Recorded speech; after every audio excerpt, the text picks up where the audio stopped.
Bismillahirrahmanirrahim. Alhamdulillahi rabbil alamin. Wassalatu wassalamu ala rasuli rabbil alamin. Nabiyyina wa habibina wa qudwatina Muhammad ibn Abdullah wa ala alihi wa sahbihi wa man walah. Amma ba'du.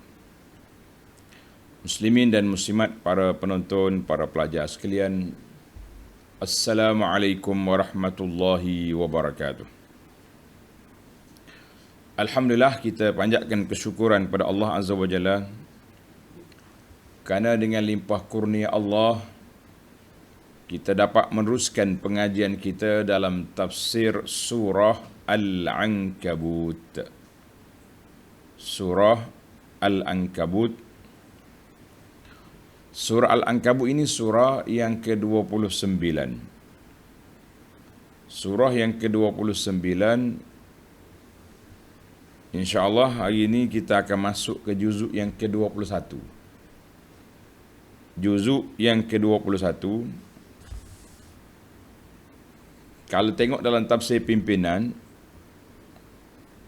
dia kata ayat 45 tu juzuk yang ke-21. Tapi tengok dalam tafsir Quran yang lain,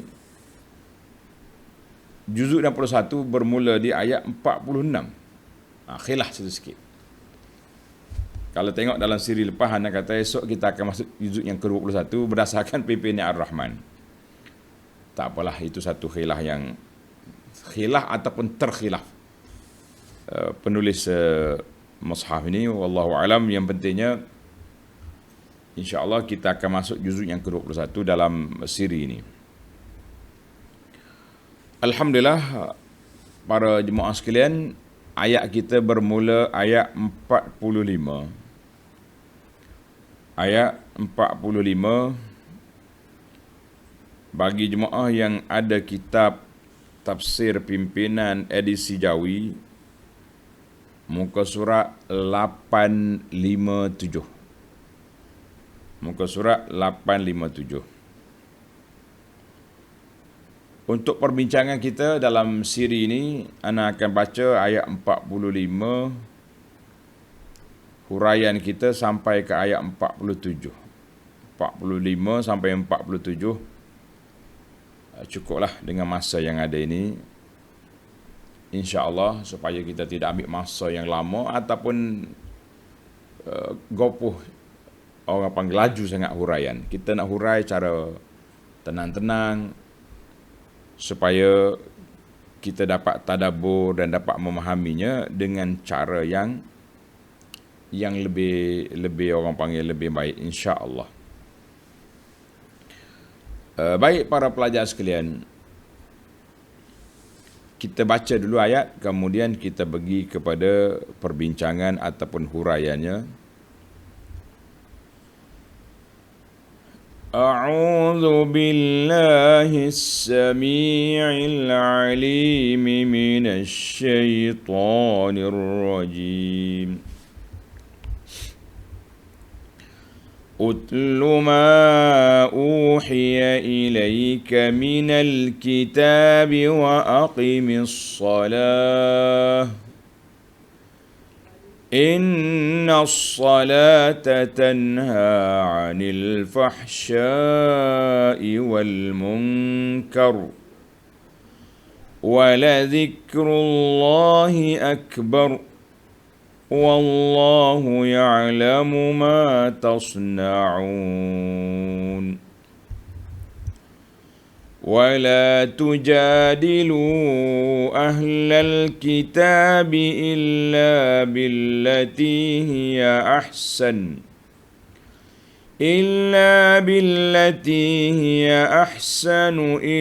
الذين ظلموا منهم وقولوا آمنا بالذي أنزل إلينا وأنزل إليكم وإلهنا وإلهكم واحد ونحن له مسلمون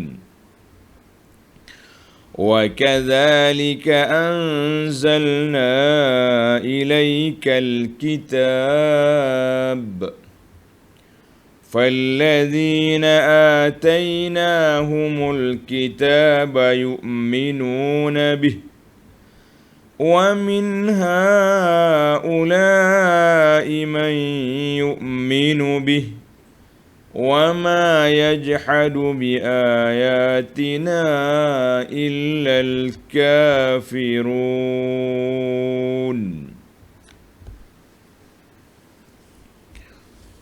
Balik kepada ayat kita, ayat 45. Utlu ma uhiya ilaika minal kitabi wa aqimis salah. Bacalah serta ikutilah wahai Muhammad sallallahu alaihi wasallam akan apa yang diwahyukan kepadamu dari Al-Quran. Maknanya arahan yang pertama, Allah Ta'ala arahkan Nabi sallallahu alaihi wasallam supaya baca Al-Quran. Baca Al-Quran. Kita letak poin yang pertama, tilawat Al-Quran. Yang kedua, wa aqimis salah, dan dirikanlah salat. Itu arahan yang kedua. Kemudian dihuraikan apa dia kepentingan salat, objektif salat itu untuk apa? Untuk nak betul orak, kata orang, ataupun ada maksud lain yang sangat besar di sebalik pensyariatan salat? Sudah tentu jawabnya. Maka di sini Allah nyatakan objektif, innas salata tanha 'anil fahsya'i wal munkar. Sesungguhnya salat itu mencegah dari perbuatan yang keji dan mungkar. Yang ketiga, wala zikrullahi akbar, dan sesungguhnya mengingati Allah adalah lebih besar faedahnya dan kesannya. Allah Ta'ala akhir ayat ini dengan suatu sentuhan yang perlu kita kaji, kita tadabbur. Wallahu ya'lamu ma tasna'un. Dan ingatlah Allah mengetahui akan apa yang kamu kerjakan. Muslimin dan muslimat, para pelajar sekalian, ayat yang kita baca ini, kita kena ulang balik cerita yang lepas. Allah SWT telah sebut kepada kita masal. Masal dengan makna contoh, perbandingan, perumpamaan. Dan Allah Ta'ala telah sebut kepada kita hujah-hujah yang jelas bahawa fasad maknanya rusaknya kepercayaan orang-orang musyrikin. Yang benarnya iaitu iman, kepercayaan orang-orang yang beriman, iman kita. Maka di antara bandingan yang nampak simple tapi besar kesan dia, iaitulah Allah bandingkan pegangan i'tiqad orang-orang yang bukan Islam itu dengan Bait Al-Ankabut, dengan sarang labah-labah. Sarang labah-labah, kata di ulama tadabbur, al-aqwal khuyut wa auhal buyut. Yang boleh bahasa Arab tu tanda sikit. Menarik kata-kata ulasan dia ni. Aqwal khuyut auhal buyut. Tali benang dia tu gagah, kuat. Kuat tali dia tu. Tetapi dia punya rumah sangat reput ataupun sangat rapuh. Di antara contoh yang dibuat rumah yang tidak ada mawaddah warahmah, iaitulah Baitul Ankabut, rumah labah-labah. Makan muaku. Rumah dia tu ada faedah menjadi tempat macam pukat menahan rezeki dia. Rezeki dia situ ya. Dia tak pergi jauh, dia pasang pukat dia rumah dia tu, dia tunggu situ. Mari hari serangga yang kecil-kecil ni lekat situ jadi makanan dia. Dan dia juga menjadi suatu perhiasan di rumah orang-orang pemalas. Perhiasan rumah orang pemalas. Dalilnya rumah dia penuh dengan sarang labah-labah. Orang Kelantan kata pukat laba. Tulis sikit. Pukat laba artinya sarang labah-labah. Itu tadi dia panggil contoh orang malas. Sebab nak sapu pun tak boleh. Sedangkan sapu sarang labah-labah ni tak perlu kepada tongkat besar dengan lidi penyapu pun sudah hilang dia. Itu yang dikatakan aqwal khuyut wa auhal buyut. Tapi kalau langsung tak angkat tangan, jawabnya berpukat laba lah rumah kita sepanjang zaman. Allahul musta'an.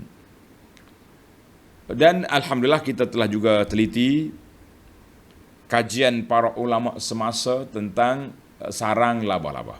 Kenapa Allah buat bandingan dengan makhluk ini yang nampak dilihat oleh mata, supaya kita nampak pegangan orang kafir tidak ada faedahnya, sebagaimana huru-haranya, sebagaimana huru-hara rumah tangga apa? Rumah tangga Ankabut, laba-laba. Masya Allah, tabarakallah. Baik. Sekarang ni kita kembali kepada bagaimana kita nak mantapkan iman kita. Bagaimana kita nak kuatkan ketahanan diri kita. Dan bagaimana kita nak masukkan integriti dalam jiwa kita supaya kita tidak langgar perintah Allah Azza wa Jalla.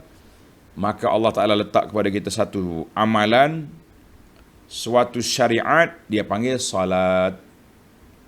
Tuan-tuan tengok nota kaki 1356. Nota kaki 1356 dalam tafsir kita ni, tafsir pimpinan. Ya'ni bacalah, utlu ma uhiya ilaika. Ya'ni bacalah wahai Muhammad sallallahu alaihi wasallam Quran ini, dan sampaikanlah Al-Quran ini kepada umatmu, dan suruhlah mereka membacanya, mempelajari kandungannya, menghayati makna-maknanya, dan mengamalkannya. Tuan Syekh kita telah huraikan di sini 3 kategori bacaan. Quran itu dibaca dengan apa? Dengan 3 dimensi. Baca dengan mulut, fahami, tadabbur, menghayati dengan jiwa, dengan hati, dan beramal dengan anggota. 3 mesti lakukan. Kalau tidak, kita tak tukar gia sampai ketua. Gia 1 ya, apa dia? Ngaji Quran. Tak naik-naik gia 2, nak faham Al-Quran, nak tadabbur Quran. Gia 3, beramal dengan isi kandungan. Kadang-kadang kita jam ya, kita lompat belang ngaji Quran, amal dengan isi kandungan. Tapi sepatutnya kita ada lorong yang tengah, yang kedua, barulah amalan kita tu kita terasa menjiwai, oh aku buat ni, ini arahan Allah Azza wa Jalla. Jadi sekarang ni kita cuba nak memahami bahawa beramal dengan Quran, beramal dengan isi kandungan ini satu tuntutan yang besar, menjadi salah satu pada objektif utama diturunkan Quran, bukan setakat dibaca, dipahami dan diamalkan. 3. Dan kerjakanlah sembahyang dengan tetap dan sempurna. Tetap dari sudut masanya, sempurna dari sudut syarat dengan rukunnya, ikhlas dan khusyuk dari sudut hatinya. Sebab solat itu ada zahirnya, ada batin. Solat Solat tu ada zahir dan ada batin. Yang zahir, yang ni, rokok, sujud, qiyam, tahayat, itu zahir. Yang batinnya, duduk dalam hati kita ni, khusyuk, menghayati bacaan, memahami, menghayati, menjiwai kita sedang berhadap dengan Allah Azza wa Jalla. Wajjahtu wajhiya lilladzi fatara as-samawati wal ard. Baru terasa. Kalau takat solat saja, Allahu Akbar, Allahu Akbar, Allahu Akbar, Assalamualaikum, tak tahu apa, maka ini yang jadi, yang solat kita tak memberi kesan sebagaimana yang telah disebut oleh Allah Azza wa Jalla di dalam ayat ini. Baik, solat yang kerjakan solat dengan tetap dan sempurna, ikhlas dan khusyuk, kerana sembahyang yang demikian keadaannya akan mencegah orang yang mengerjakannya dari perbuatan-perbuatan yang keji dan mungkar. Sekarang ni kalau kita nak bongkar, kita nak menghayati kenapa solat kita macam tak memberi kesan ataupun tak terasa kesan, kerana kita tidak menghayati pelaksanaan solat yang dituntut. Caranya oleh syarak. Mungkin zahirnya nampak jelas, tapi yang batinnya pula tidak kena, tidak mantap. Dan hendaklah engkau dan umatmu sentiasa menyebut dan mengingati Allah, kerana yang demikian sangat besar manfaatnya. Jadi ulama kata, solat tu bukan setakat fizikal, tunduk bangun je, tapi wala zikrullahi akbar. Ingat Allah Ta'ala dalam, bila kita laksana solat, kita ingat kepada Allah zahirnya dan batinnya. Ini yang besarnya. Baik, kita tengok, kita balik kepada tafsir. Utlu ma uhiya ilaika minal kitab. Iqra ya Muhammad sallallahu alaihi wasallam ma unzila ilaika min hadzal Quran bitadabburin. Tadabbur itu makna kita perhatikan apa yang Allah Taala nak fokuskan, nak tuju pada kita ayat ini. Wattabi'hu, ikut arahan Al-Quran, wa'mal bihi, beramal dengan dia, wa ablighu linnas, dan sampaikan Quran itu kepada manusia. Kata di seorang ulama, nama dia Ibnul Qayyim, dalam kitabnya Miftah Darus Sa'adah, haqiqatut tilawah, hakikat baca Quran itu, tadilah kita sebut 3 jenis bacaan kan, lisan, hati, anggota. Apa pula hakikat dia? Hakikat ia hiya at-tilawatu al-mutlaqatu tammah. Hakikat baca Quran itu, hakikat dia kita kena baca secara umum, baca lafaz dan baca makna. Baca lafaz maknanya baca dengan lidah. Bismillahirrahmanirrahim. Alhamdulillahi rabbil alamin. Ini dia panggil hakikat baca. Kalau kata baca Quran, dengan mulut lah tu. Tapi hakikat lafaz yang kita baca itu, innama hiya littiba, ikut arahan Quran, patuh kepada tegahan Quran, maka itu dipanggil hakikat baca Quran. Dinamakan pembaca itu talian dengan makna tilawah, tali Al-Quran. Sebab apa nama dia baca? Orang panggil tilawatul Quran. Tuan-tuan tanda. Pagi ni kita bongkarkan kenapa dinamakan tilawah Quran. Bila kita baca Quran, nama dia orang panggil tilawah. Tilawah Quran. Tilawah tu sebab yutbi'u ba'dal huruf ba'dan. Kita ikut satu huruf baca Quran. La yukhrijuha jumlatan. Tak ada orang baca sekaligus. Lah, mesti satu-satu. Alhamdulillah satu. Bermula dengan alif, lam, ha, mim, dah.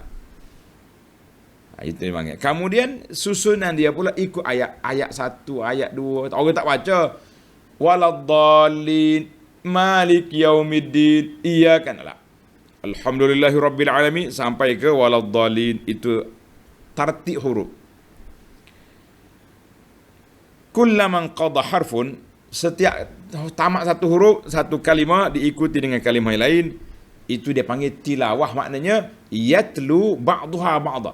Satu mengikut yang satu lagi. Ikut susunan. Itu makna tilawah. Oh, gitu tilawah ni. Kita di Malaysia ni sekarang, dulu zaman kita remaja dulu, dia tak panggil tilawah, dia panggil musabaqah. Musabaqatul Quran, peringkat antarabangsa. Kita pun semangat lah, bulan Ramadan tunggu. Nak tengok ni siapa dia menang ni. Ramai orang tegur, apa dia musabaqah ni? Quran bukan untuk dimusabaqah, untuk dipertandingkan. Tukar kepada tilawah Al-Quran. Lebih harmoni lah. Cuma kita masih belum faham juga. Bila kata tilawah tu, duk nampak musabaqah tu. Oh, hari ni sibuk ni. Di sekolah kami, di masjid kami, di pejabat kami ada majlis tilawah. Sama ni, tilawah tu musabaqah jugalah kira. Sebab duk berebut nak ambil pahala, nak ambil piala. Kita, Allah Ta'ala bagi kepada kita berebut mengambil pahala. Kita dalam musabaqah berebut mencari piala. Baik, jangan komen. Setakat tu je dulu. Tak apa lebih baik daripada majlis lain.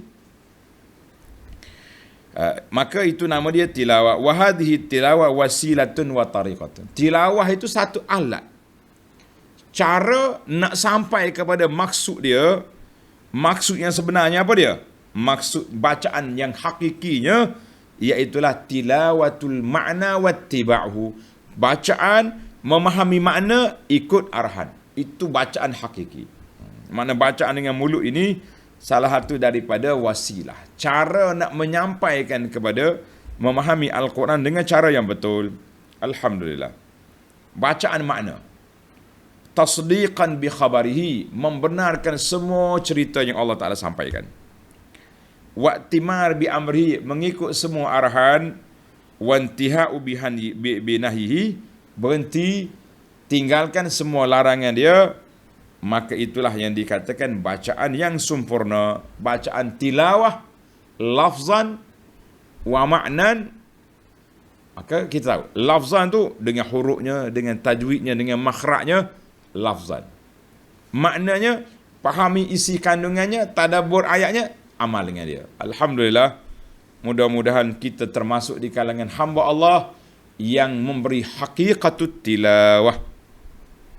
Hakikatut tilawah, kita baca dengan mulut, dengan lidah, kita baca dengan hati kita, kita baca dengan anggota kita, barulah bermanfaatnya Quran itu kepada kita. Alhamdulillah. Baik. Allahu Akbar. Kemudian kita pergi kepada arahan yang kedua dalam ayat ini. Wa aqimis salah. Dan dirikanlah salat. Wa addiya Muhammad sallallahu alaihi wasallam as-salawat tammatan bi syurutiha wa arkaniha wa wajibatiha. Tunaikan solat itu dengan sempurna. Sempurnakan syarat-syarat dia, rukun-rukun dia, dan segala perkara yang wajib ditunaikan. Alhamdulillah. Kenapa? Para pelajar sekalian, ingat tengok kenapa? Inna as-salata tanha 'anil fahsya'i wal munkar. Kerana solat yang benar itu, siapa dia lakukan solat dengan sempurna, dengan batasan dia, dengan sempadan dia, dengan khusyuk dia, dengan makhraj dia, maka solat itu akan membawa seorang itu menjauhkan dia daripada fahsya dan mungkar. Tuan-tuan kena ingatlah. Apa makna fahsya? Fahsya itu benda yang keji. Bila kita tengok benda keji, itu nama dia fahsya.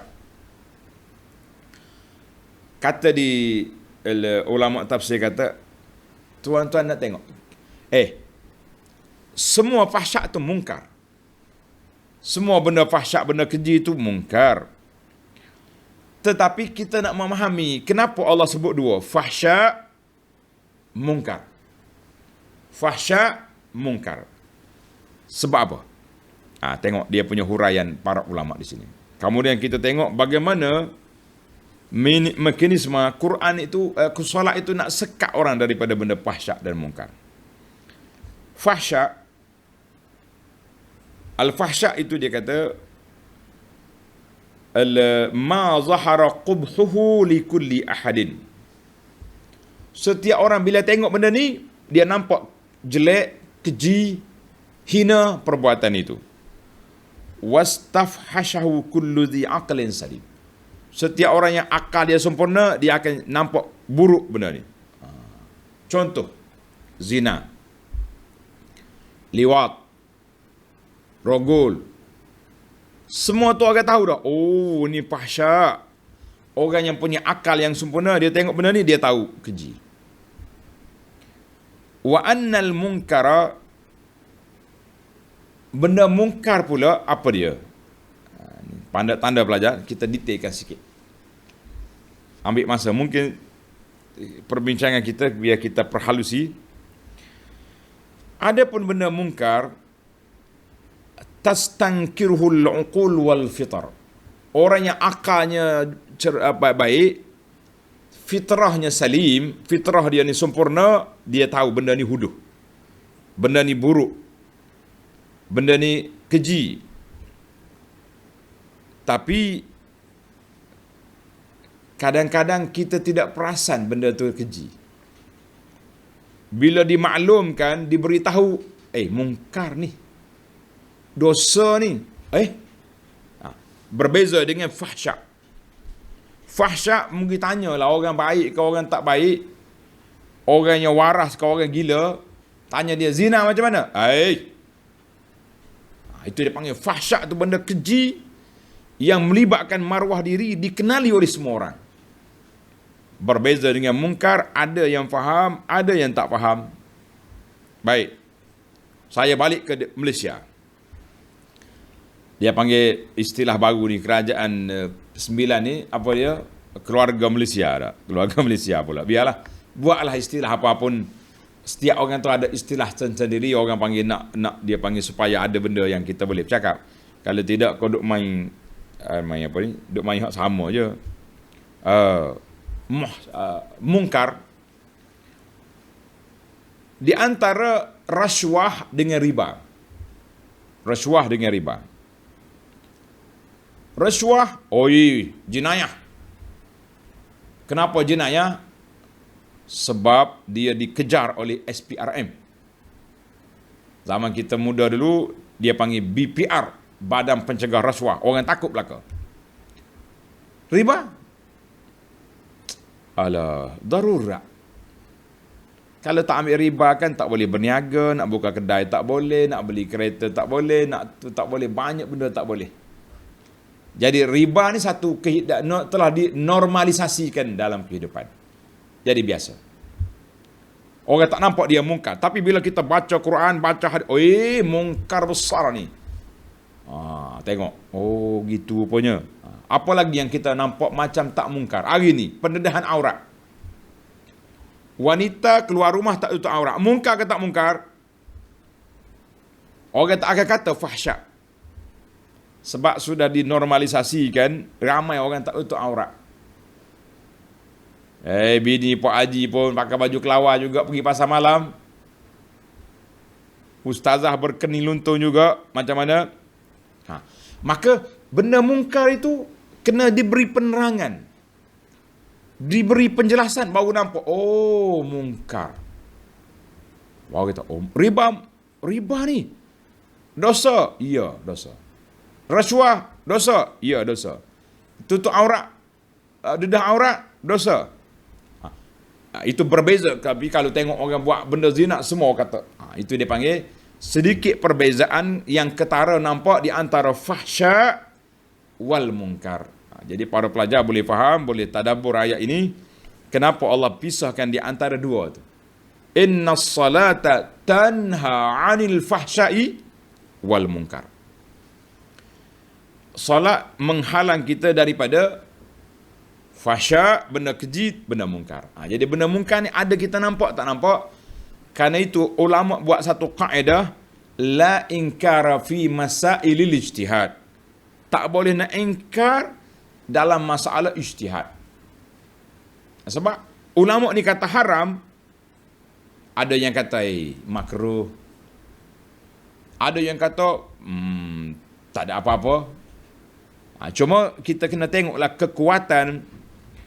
kekuatan hujah itu, kekuatan hujah, barulah kita nampak, jadi jangan kata semua perkara khilaf tak boleh dilarang. La, perkara khilaf yang ada nas tidak iktibar khilaf itu. Kita kata ini haram tetap. Cuma yang dikatakan tidak ingkar tadi dalam masalah ijtihad, tak ada nas. Para ulama kata gini. Maka kita itu perbincangan yang panjang lah para pelajar sekalian. Baiklah, saya nak balik ke tafsir saya ni. Nanti kita tak habis pula. Baik, apa maksud? Apakah yang dimaksudkan dengan innas salata tanha anil fuhsya'i fahsya'il munkar?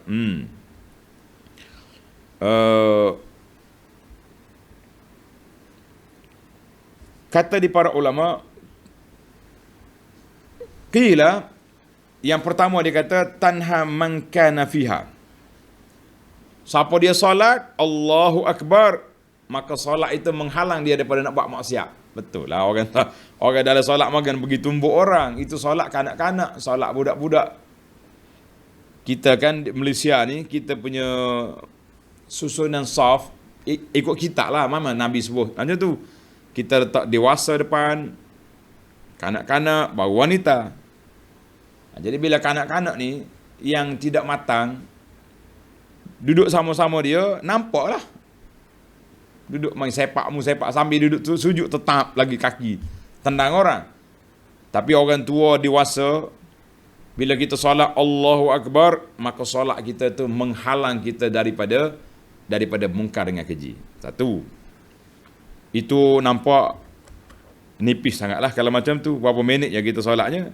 Jadi dalam solatnya tak kena kepada orang. Satu. Tapi itu satu huraian. Satu tafsiran. Kerana ada juga ulama mengatakan yang menghalang kita daripada kemungkaran itu apa dia? Tuan-tuan tengok.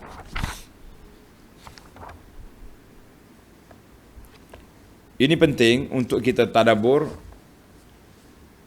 Dia kata yang menghalang kita daripada kemungkaran dan maksiat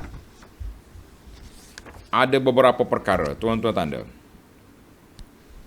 Pelajar-pelajar kita di antara yang terbaik, ada sudah beli berapa buku dah khatam, dia kata. Alhamdulillah.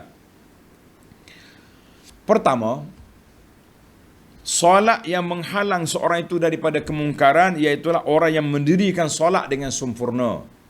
Dengan rukunya, dengan syaratnya, dengan memahaminya. Orang ini orang baik, solat zahir dan batin. Satu. Yang kedua, amman kana mura'nya lis-salah, siapa dia sentiasa jaga solat, insya-Allah solat itu mendidik jiwa dia tak akan buat benda mungkar. Dua huraian. Yang ketiga, berapa ramai orang yang solat tapi tak memberi kesan dalam jiwa dia. Lepas solat ambil riba.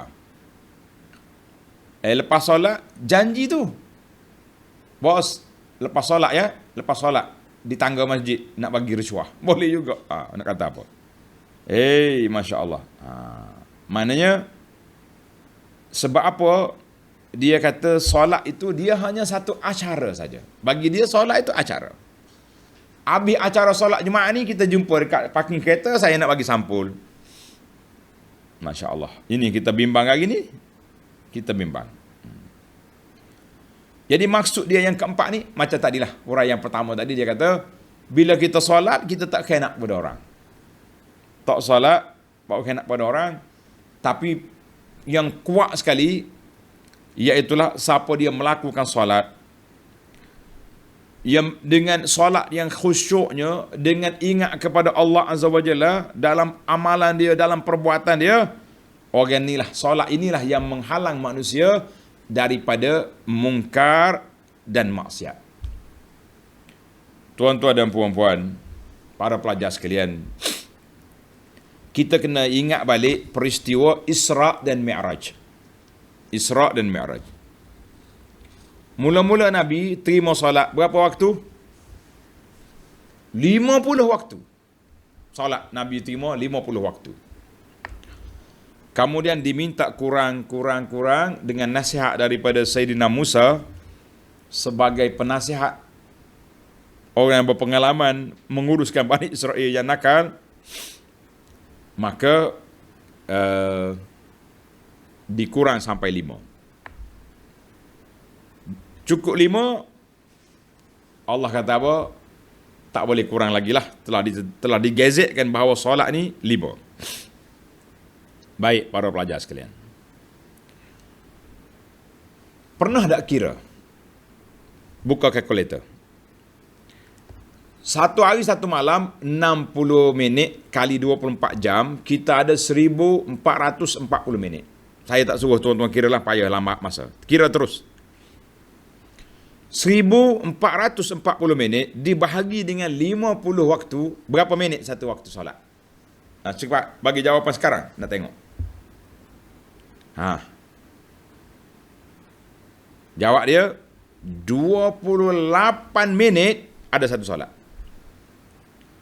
Walaupun kita solat 5 waktu, 5 kali je sehari, yang fardu yang wajib, tapi konsep 28 minit satu solat itu yang menghalang kita daripada buat maksiat. Sebab tak sempat. Bos, jumpa sana ya, kita nak bagi rasuah. Rasuah tak ada. Rasuah tak ada sekarang. Yang adanya apa? Duit kopi, duit minyak, taik minyak semua ada. 28 minit ada solat pula. Innas salata tanha 'anil fahsya'i wal munkar. Kita kata tak boleh, rasuah ni haram. Tak jadi bagi. Itu konsep 28 minit, maknanya 50 waktu ada maksud yang tersendiri yang Allah Ta'ala nak didik kita, hamba-hamba dia. Artinya setiap 28 minit ada solat, mana tak akan mungkin kita buat maksiat dalam masa 28 minit, tak sempat masa. Baiklah para pelajar sekalian, itulah 5 huraian ulama tentang maksud innas salata tanha 'anil fahsya'i wal munkar. Baik, kalau kita nak ni jadi kursus solat kita panjang sangat, cukuplah dulu. Tengok sebuah hadis. An Abi Hurairah radhiyallahu anhu qala Rasulullah sallallahu alaihi wasallam jaa rajulun ila Nabi sallallahu alaihi wasallam faqal. Seorang laki-laki mengadu ke Nabi, inna fulanan yusalli bil laili fa idza asbaha sarak. Masya-Allah. Dia ni solat ni, malam-malam dia solat, dia pergi surau, tapi pagi dia curi barang orang. Macam mana? Boleh jadi orang ni iman dia lemah, belum mantap lagi. Qala sallallahu innahu sayanhahu ma taqul. Nabi kata, tak apalah.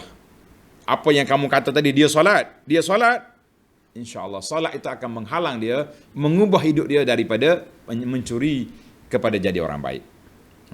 Tapi syaratlah, jangan solat ruh tidak ada. Solatnya fizikal saja, macam robot yang solat, maka dia tidak ada kesan. Allahu Akbar. Baik. Kemudian apakah yang besar dalam solat itu para pelajar sekalian? Allah sebut ayat ni, wala zikrullahi akbar. Wala zikrullahi akbar, dan mengingati Allah lebih besar faedah dan kesannya. Siapa dalam solat dia ingat kepada Allah Azza wa Jalla, ini yang kita panggil khusyuk ni, khusyuk dalam solat, maka itulah yang memberi kesan yang besar dalam solat dia. Kalau setakat fizikal je, solat macam budak-budak tak tahu apa, kita suruh anak kita darjah 1 saja, solat bang, solat, dia pun Allahu Akbar tak tahu apa. Berapa rakaat dia pun tak ingat. Allahu Akbar. Kita banyaklah berdoa kepada Allah supaya Allah Ta'ala anugerahkan kepada kita solat khusyuk yang menghalang kita daripada munkar dan fahsya. Allahu Akbar. Baik. Di akhir ayat ini, Allah tutup ayat 45 ini dengan satu sentuhan yang perlu kita tadabbur. Apa Tuhan kata? Wallahu ya'lamu ma tasna'un. Dan ingatlah Allah mengetahui akan apa yang kamu kerjakan. Allah beri kepada kita dua tugasan dalam ayat ini. Yang pertama, utlu ma uhiya ilaik. Baca Quran. Baca secara zahir, secara batin. Makna zahirnya baca dengan lidah, batinnya kita tadabbur. Baca cara anggotanya beramal. Yang kedua, iqamatis salah wa aqimis salah. Maka dua amalan ini membuat betul-betul, buat biar bertepat dengan apa yang diajar oleh Nabi sallallahu alaihi wasallam. Jangan buat main-main, cincai kata orang. Buat kok se kok dah. Itu bahasa Kelantan terbit dah. Buat kok se kok dan. Nak tulislah ke mana tulislah. Yang pentingnya kok se kok dan ni maknanya buat tak ikut SOP, tak ikut peraturan. Allah kata apa? Buat biar sungguh-sungguh. Ingat Allah Ta'ala dalam ibadat kamu. Wallahu ya'lamu ma tasna'un. Tuhan kata, aku tahu apa yang kamu buat. Aku akan balas mengikut standard yang kamu lakukan itu. Ikut standard yang kamu lakukan itu. Mana kalau kita buat dengan khusyuk, dengan betul, dengan ingat, tinggi darjat solat kita, dia menghalang kita daripada mungkar dan daripada fahsya, insya-Allah. Baik, para pelajar sekalian, saya nak tamatkan perbincangan tentang Al-Quran dan solat. Kita pergi kepada ayat 46, iaitulah Allah Ta'ala ajar cara-cara nak berhujah, berdebat dengan ahli kitab. Nak berhujah, berdebat dengan ahli kitab. Bagaimana? Tengok ayat 46. وَلَا تُجَادِلُوا أَهْلَ الْكِتَابِ إِلَّا بِالَّتِي هِيَ أَحْسَنُ. Dan janganlah kamu berbahas dengan ahli kitab. Siapa dia ahli kitab? Yahudi dengan Nasara. Itu kepala besar dia lah. Melainkan dengan cara yang baik. Cara yang baik itu macam mana? Tengok ayat di bawah, nota di bawah. Yakni, kalau berlaku perbahasan agama di antara orang-orang Islam dengan ahli kitab, Yahudi dan Kristian, janganlah kita berbahas dengan mereka melainkan dengan cara yang baik, lemah lembut, dengan mengemukakan hujah-hujah yang benar, yang menunjukkan kebenaran Islam dan kesesatan golongan yang kafir itu. Bagi. Berlawan dengan hujah. Jangan ada main tengking-tengking. Jangan perli rupa dia. Contohnya kita kata pendebat orang bukan Islam ini, uzur lah, cacat. Jangan hina fizikal. Jangan hina body. Lah, kita guna hujah semata-mata. Ini setengah orang ni dihina fizikal. Hina body orang tu. Jadi tak boleh. Apa dia ni, muka sengit macam ni, mata juling lah. Kita bukan hina makhluk ni, kita nak lawan hujah. Allah kata berlawan dengan dia dengan cara baik. Orang yang pandai yang boleh lawan, orang yang tak pandai jangan lawan. Kalau kita nanti susah, hina Islam jadi. Illa allazina zalamu minhum. Allah kata apa? Kecuali orang-orang yang berlalu zalim di antara mereka. Apa dia zalim? Tengok nota 58. Yakni, kecuali orang-orang yang menceroboh di antara mereka, maknanya dia bukan nak hujah betul, dia main provokasi macam-macam. Cara yang keras untuk menentang pencerobohan, lawan balik. Attack balik dia. Kita tengok orang lain juga. Kan? Kita tengok orang juga. Mana kalau dia tu guna adab, tidak beradab, kita orang Islam ni attack balik dia. Jangan kita tak beradab, tapi kita patahkan balik. Sebab itulah dia kata bila kita nak berhujah, dia kena ada tahrir mahallun niza'. Kena tetapkan isu mana yang kita nak bahas. Isu mana yang kita nak bahas. Satu-satu perkara kita kena tetap. Jangan spin, jangan tukar tajuk. Itu bahaya. Sebab kita tengok sekarang ni, geng-geng cyber terupa ni, dia suka tukar tajuk. Akhir kali hilang tajuk asal. Ini bahaya. Hilang tajuk asal. Contohnya kita kata, kita nak bincang satu tajuk, seorang ni bagi tafsir Quran yang silap. tafsir salah. Tiba-tiba tersalah bagi cakap tentang body dia. Awak ni pakai kasut, carilah. Contohnya kita kata. Dia apa tukar ayat. Daripada bincang tajuk asal, pergi kepada isu kasut. Lari tajuk. Adalah, kita kena fokus. Attack di tempat yang kita nak. Itu dia panggil tahril mahalun niza'. Yang kita nak lawan ni, isu ni. Dia lari isu, kita stop balik. Balik semula kepada tajuk kita. Baru betul. Ni kalau tidak, orang main hujah ni, debat ni, dia kira nak pulah ya, nak pulah. Sebab itulah kadang-kadang peguam-peguam boleh melepaskan pesalah di mahkamah dengan sebab putar sikit. Dia tu putar, dia tanya pendakwa raya tak boleh jawab. Walau dia tahu klien dia tu memang bersalah pun. Cuma gitulah. Ini permainan yang bahaya. Jadi kita jangan main. Tak nampak dia nak spin, dia nak kona tajuk, stop. Tajuk kitanya, Isa ni anak Tuhan ke Tuhan? Ke Isa ni Nabi? Mana kita kena duduk satu fokus. Jadi kalau nampak dia zalim, dia main isu, main benda-benda yang tak baik, ataupun jangan berdebat dengan dia ni, sebab berdebat dengan orang ni memang tak ada faedah. Macam kita juga lah, kita sekarang ni, kalau tengok orang nak berdebat, nak mencari hujah, kita layan.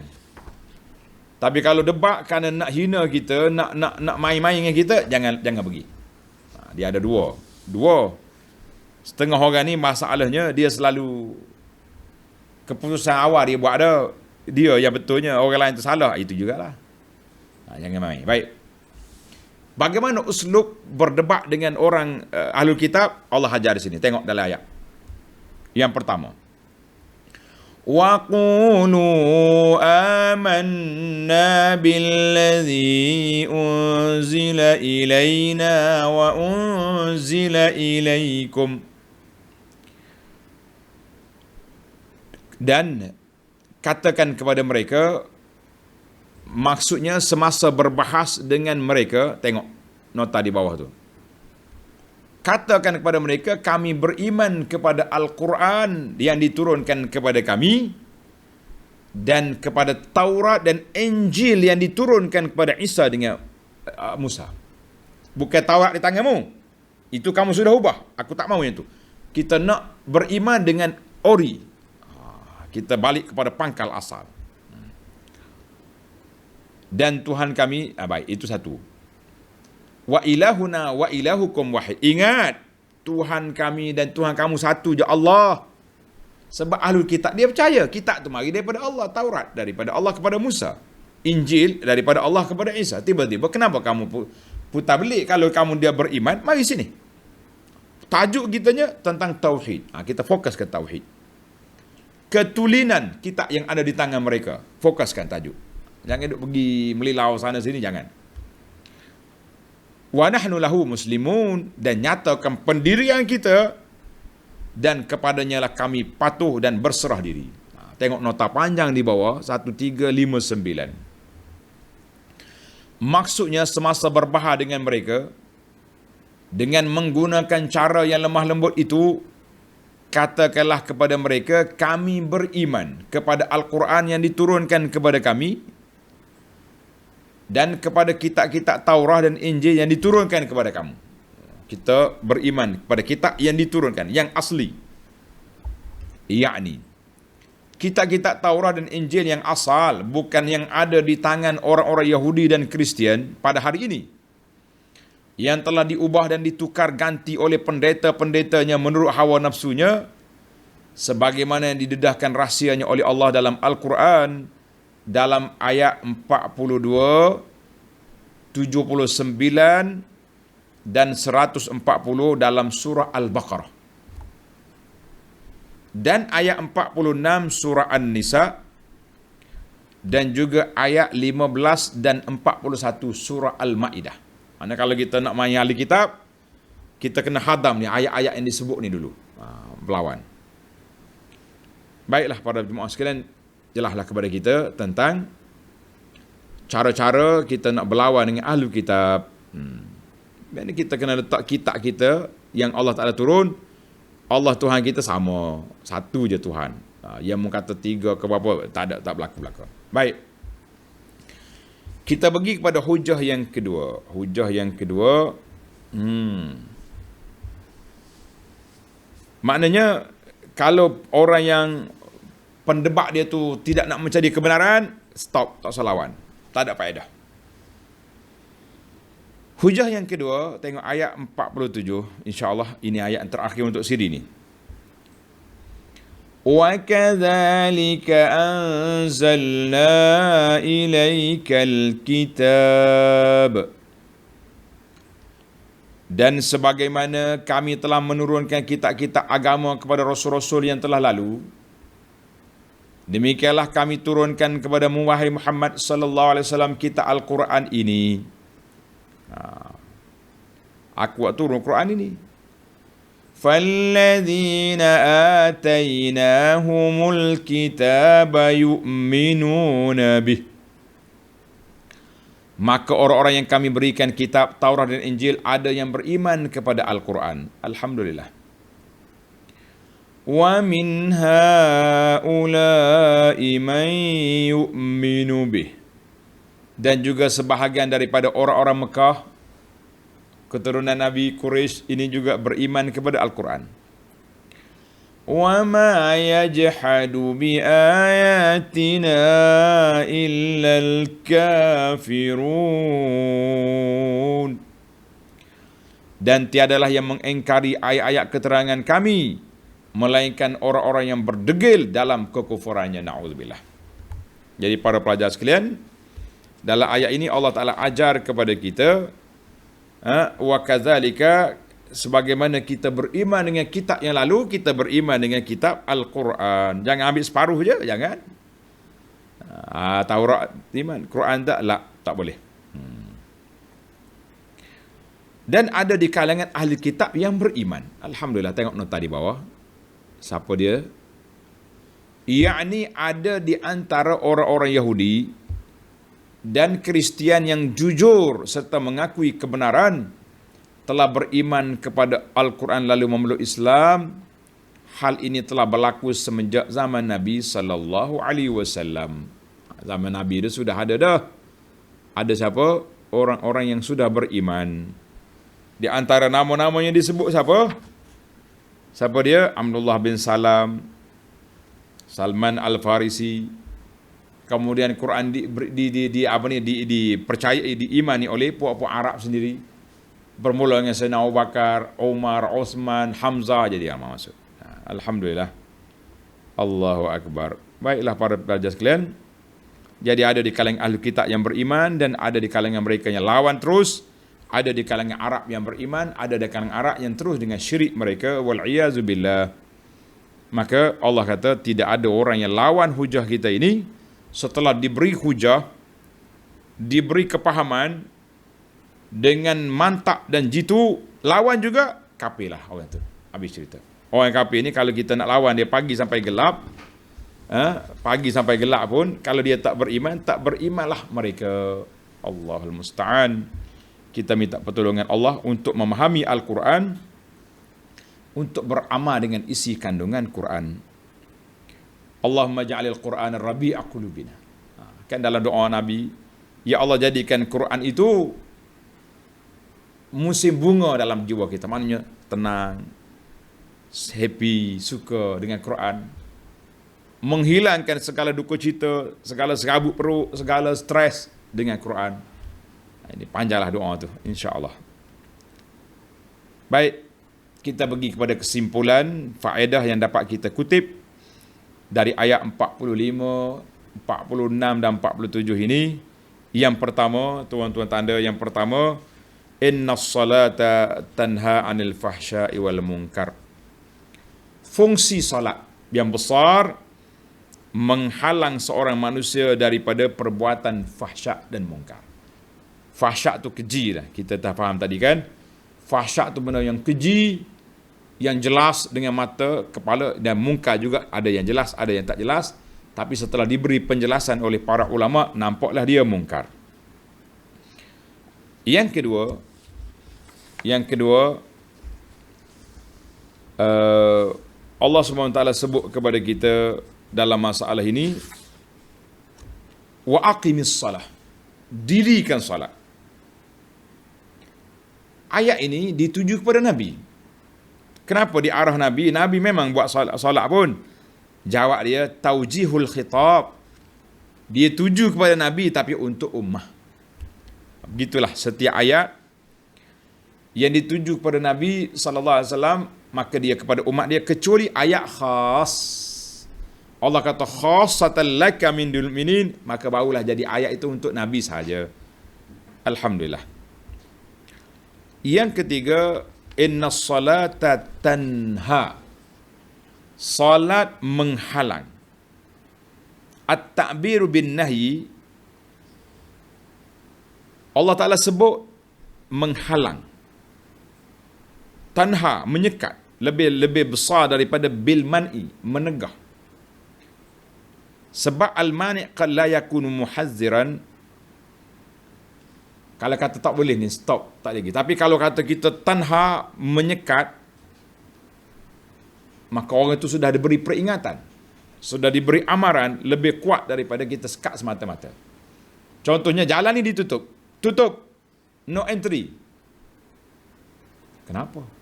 Tapi kalau diberi penjelasan bahawa gini, ada lubang kat depan gini, kita pun tahu. Oh, solat itu tanha, mencegah daripada kemungkaran. Sebab apa dia mencegah? Sebab ada benda. Maka itu dia panggil tanha, lebih kuat daripada al-tamna. Tamna itu mana? Menyekat, sekat. Kenapa sekat? Tak tahu. Kenapa cegah? Ada sebab. Itu dia panggil perbezaan. Ayat Al-Quran ini sangat besar kalau kita kaji, kita tadabbur. Dayak lain ni Tuhan kata, wala zikrullahi akbar. Sebenarnya solat itu bukan setakat cegah mungkar. Yang besar objektif dalam solat itu zikrullah, ingat kepada Allah. Karena itu kita diminta, kita nak solat ni kena ada wudu, pakai yang bersih, supaya zahir kita sudah bersih. Bila kita solat, nak membersihkan jiwa dan batin kita itu. Tapi kalau kita masuk dengan jiwa yang tak bersih, batin yang tidak mantap, maka jadilah seperti solat kita hari ni. Solat aja, habis solat sama juga dengan belum solat. Bahkan orang duk iqamat solat, dia duk mengumpat orang. Berhenti dulu. Lepas solat sambung. Next. To be continue dah. Lepas solat Assalamualaikum, sambung balik cerita dia tu tadi tak habis lagi. Subhanallah. Sepatutnya dah solat tadi, habis dah lah cerita episod tu, tapi bersambung. Baik, itu isu yang pertama, solat. Isu yang kedua, mujadalah ahli kitab. Allah kata, kamu hendaklah berdebat, berhujah dengan ahli kitab, illa allazina zalamu. Kecuali yang kerah kepala, tak payah lawan. Sebab kalau kita lawan juga menghabiskan masa, bahkan menimbulkan perbalahan ada juga. Sebab memang dia tak nak, bukan nak mencari kebenaran. Macam kita hari inilah contohnya, tuan-tuan dan puan-puan. Kita ni kalau nak mencari kebenaran, kita kena dengar dulu. Tapi kalau kita kerah kepala, orang bagi link video pun kena marah, itu kerah kepala nama dia. Sepatutnya bila sahabat kita kata, saya dah ikut ni kelas tadabbur ni, alhamdulillah ada manfaat. Ni dia punya link, coba dengar. Dengar agak 3 siri dulu, baru buat keputusan. Ni tidak, pancung terus. Tak boleh ni orang ni, gini-gini dia punya hujah. Hujah, tuduhan-tuduhan yang tuan-tuan komen itu, Tuhan bertanggungjawab, kita akan bertemu di hadapan Allah Azza wa Jalla. Tuduhan-tuduhan itu bukan senang. Lebih-lebih lagi kalau dilempar dengan tuduhan yang berat. Oh, ustaz ni mujassimah. Tuan-tuan tahu apa makna mujassimah? Mujassimah ni maknanya orang yang mengatakan Allah Ta'ala berjisim, ada mata, tangan, telinga, kaki macam manusia. Kapi tuduhan tu. Bukan simple-simple, bukan main-main, suka-suka dalam grup. Ingat baik. Allahul Musta'an. Ni ada kadang-kadang dia orang sering gambar atas kita. Ustaz, tengok ni.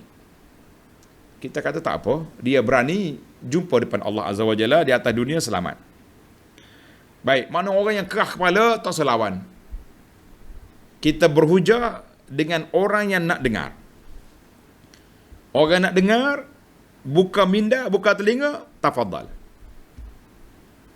Potong terus, ma'assalamah. Masya Allah. Baik, yang keenam. Wala tujadilu ahlul kitab illa billati hiya ahsan. Allah kata nak berlawan tu biar ada ahsan, ada cara uslub lawanan. Maka di ayat ini Allah Ta'ala larang kita berlawan dengan ahli kitab semata-mata nak berdebat je. Tapi kita nak lawan dia mesti ala basiratin. Kita ada hujah yang mantap, ada kepahaman yang tinggi, baru lawan. Kalau tidak nanti kena lipat tekuk dia orang, berat kita ni. Jadi kita niat nak berlawan tu kerana Allah, bukan kerana nak tunjuk kita ni bijak dari sudut berhujah. Jangan. Yang ketujuh, waqulu amanna. Mana kita kena nyatakan iman kita dulu. Kita nyatakan iman kita, aku berhujah ni dengan iman kepada Allah Azza wa Jalla. Keyakinan kita. Jangan pergi berlawan ahli kitab dengan tak ada masa. Itu baiklah. Yang ke-8, ahsan. Allah kata wajadil lati la tujadil kita illa billati hiya ahsan. Berlawan dengan cara baik. Apa makna ahsan? Ulama kata ini iaitulah kena pandai cara berdebat. Yang pertama husni tariq, maknanya cara kita nak menyampaikan hujah untuk nak menundukkan hujah lawan. Yang ketiga kaifiyat ardi hadhihi tariqah, cara kita nak sampaikan hujah kita. Dua lah kita kata, maknanya cara nak debat dan juga hujah kena mantap. Itu dia panggil ahsan. Kalau kita tak ahsan, jangan pergi. Sebab tu bukan semua. Ada setengah orang bila ajak berdebat, dia kata, saya tak boleh. Saya tak boleh mewakili. Sebab kita tak belajar. Maka dalam masalah debat dengan ahli kitab ini, kita ada nama-nama yang disebut. Macam dulu orang sebut tentang Syekh Ahmad Didat contohnya, rahimahullah. Sekarang ni murid dia, Dr. Zakir Naik. Zakir ni, kita tengok video dia, Masya Allah, macam tok guru dia juga. Dia hafal dengan kod daripada kitab tu. Kitab Bible tu dia hafal. Kita ni nombor ayat Quran bertukar. Macam mana kita nak mewakili atas nama Islam nak pergi debat ni? Maka biar orang yang pergi tu. Kita tengok sekarang ni ada sahabat-sahabat kita yang nak membongkar kesesatan ilmu batiniah. Kita berselindung di sebalik nama tasawuf dan sebagainya, tapi sebenarnya ajaran tu ajaran batiniah dia panggil. Maka kita kena belajar sebagaimana Imam Al-Ghazali. Dia nak lawan dengan ahli falsafah ni, ahli batiniah ni, dia belajar dulu. Akhirnya dia tulis kitab Fadaih Al-Batiniyah, Tahafud Al-Falasifah. Jadi sahabat-sahabat kita ni, dia kata aku baca semua ni kitab orang ni. Kod, barulah dia berhujah. Jangan main, kita jangan mudah-mudah ya nak berdebat dengan orang rasa pandai, jangan. Tak pandai jangan pergi. Yang lipat macam nak lawan Syiah. Nak berdebat dengan Syiah, bukan semua orang boleh pergi. Ada ustaz-ustaz kita, kalau di negeri Kelantan ni, yang lama berjuang menentang Syiah ni, Maulana Muhammad Asri, wafaqallahu wa hafizahullah ta'ala, lama dia. Kita dengar kita budak dulu, kita dengar Maulana Asri ni sudah berlawan dengan Syiah. Sekarang ni dia latih murid-murid dia, sahabat-sahabat kita juga. Orang ni pula bangkit. Tok guru bagi peluang kepada anak-anak murid. Tengok, kalau tak mantap lagi diperkemaskan. Setiap orang biar ada hujah. Sebab puak Syiah ni dia punya permainan dia terlicik. Tak sana tak sini, nanti kita terperangkap dengan dia. Biar orang yang pandai-pandai pakar pergi. Sebab itu kalau orang tahu Abu Anas boleh pergi lawan dengan Kristian, tak boleh. Sebab saya tak baca kitab Taurat. Lawan dengan Syiah, saya tak baca kitab Syiah. Jadi kalau kita nak, jadi kita kena ada ilmu kepakaran dalam bidang masing-masing, barulah boleh pergi, ahsan. Allah kata nak berdebat biar ada ahsan, mana ada uslub, ada maklumat yang kita nak sampaikan. Baiklah, yang ke-9, Allah kata wallahu ya'lamu ma tasna'un. Allah Taala tahu apa yang kamu buat. Adalla ala mulazamatil amal, menunjukkan bahawa solat tu kita kena terus melakukan solat. Tamrin, sehari demi sehari kita cuba tingkatkan bagaimana nak memahami. Mula-mula kita tak faham, kita buat solat saja. Sekarang ni kita mula belajar ilmu tadabbur. Kita mula tadabbur dengan surah Al-Fatihah. Bila kita Allahu Akbar, kita baca Fatihah tu kita menjiwai apa yang kita baca. Meningkat naik sikit-sikit insya-Allah.